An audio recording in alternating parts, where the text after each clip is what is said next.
Peter Delapenna here with USA batter Gajanand Singh after one of the most dramatic finishes USA's ever had. They've had a lot of those recently, but instead of a tie, you prevail on this occasion by 1 wicket. Congratulations on the victory, first off. You were out there for most of the drama at the end. Take us through it from your perspective. I think we made the game a lot more complicated than it should have been. I think this game should have been finished with like most 5-wicket downs for us. But you know, it is cricket, things happen, and I'm glad we ended up with the victory. Now, you've got lady luck on your side, I would call it. You've got your wife and your daughter here. Did they bring you some good fortune today? Because you were dropped twice, you could have been gone, and you were able to survive not your cleanest innings by any stretch of the imagination, but it's one that you got USA across the line in the end. Take us through your emotions in this performance with your family here and all the things that were happening out in the middle. You know, the most important thing was getting the team across the line, which I'm happy I did.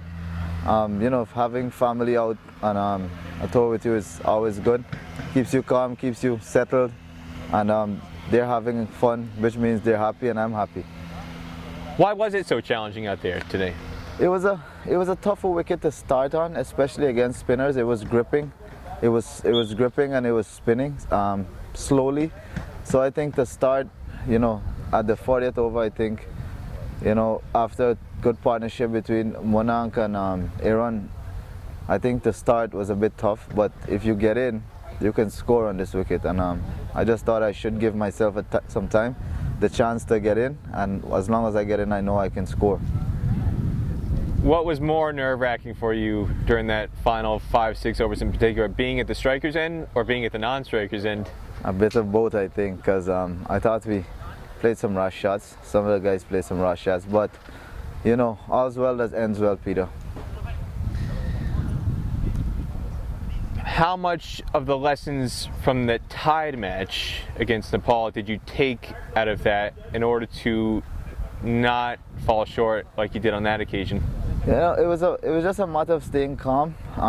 It did cross my mind, that game against Nepal. You know, I thought as long as we did not get bowled out, we would have won the game. It was just a matter of batting to the end of the game, being there at the end and making sure that we score one more than they do. Another thing that I wanted to ask about, the shadows coming across the field in the last half hour to an hour of play, it looked like they might have played a part in some of the missed chances, and also it was kind of ambiguous whether it was affecting the batters at the crease, because it looked like the pavilion, the way the sun was setting, there were some weird kind of shadows coming across the crease at the pavilion end, this side of the ground, and I'm just curious, how easy was it to see the ball in terms of the way, the angle that the sun was setting and the kind of the peculiar shadows that they were creating on the field?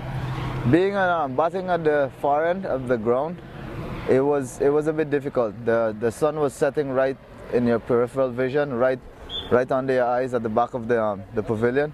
So it was a bit difficult, especially when they were tossing the ball up to look up. You had that little blind spot, but I think it shouldn't bother you if you're focused enough on the ball, I think.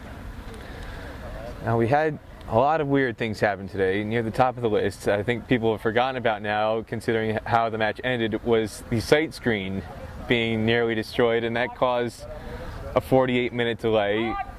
Take us through that experience, not only how it happened with the wind gusting up, but what it does in terms of trying to stay focused on the match, because you have a break in play like that and the guys are trying to remain loose, trying to kind of laugh about it, but also once play resumes, it's such a long break and such a peculiar break. It's not rain that players are used to, but just what happened and how it happened.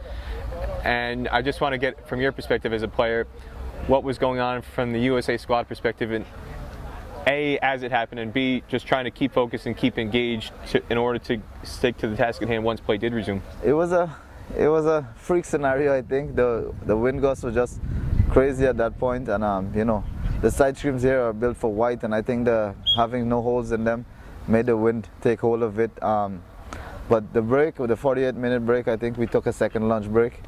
Basically, we spoke about it being like a lunch break and starting restarting after the break and batting the same way. It did take some momentum away from us because the partnership between Monarch and Aaron was going good. And we hope that it doesn't happen again, because it took a bit of wind out of us to start over and take some time again to rebuild. But as I said earlier, it's a team that has been playing well. We have been batting well. We've had ups and downs, but I think these things are just part and parcel of it. Another thing that's probably forgotten about now, after the way things ended, Saurabh Netravalkar's death spell. The two endings of the innings were so crucial, and the way that he bowled to take the 3 wickets that he did, they looked like they were on course for 260, maybe 270, and the fact that they only got to 253, that 10-run difference in his death spell, and the way he bowled taking the 3 wickets at the end, I thought it played a huge role in the end result.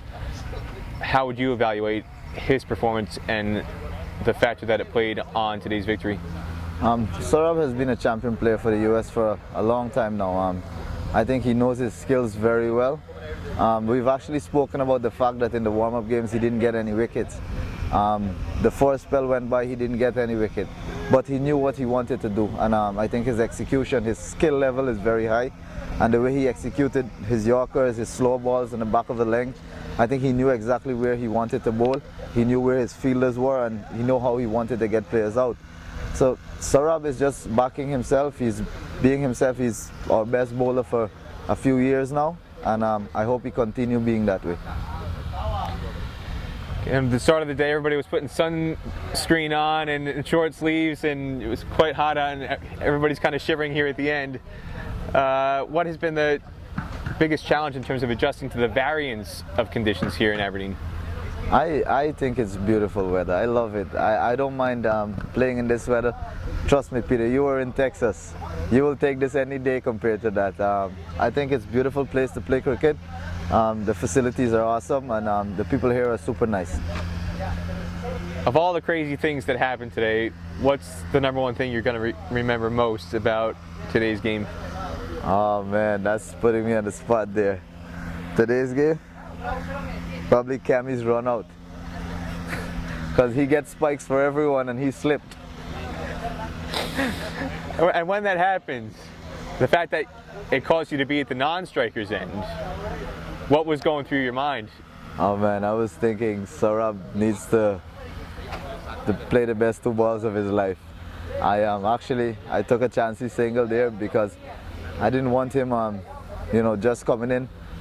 Junaid was actually moving the ball off the seam. He was getting it to seam, so I didn't want him playing too much of him. So I thought I'll try to get over that side. But knowing Saurabh, I knew he would have defended his wicket. I know how he is. He's a fighter to the end, and I'm just happy he played really well at the end here.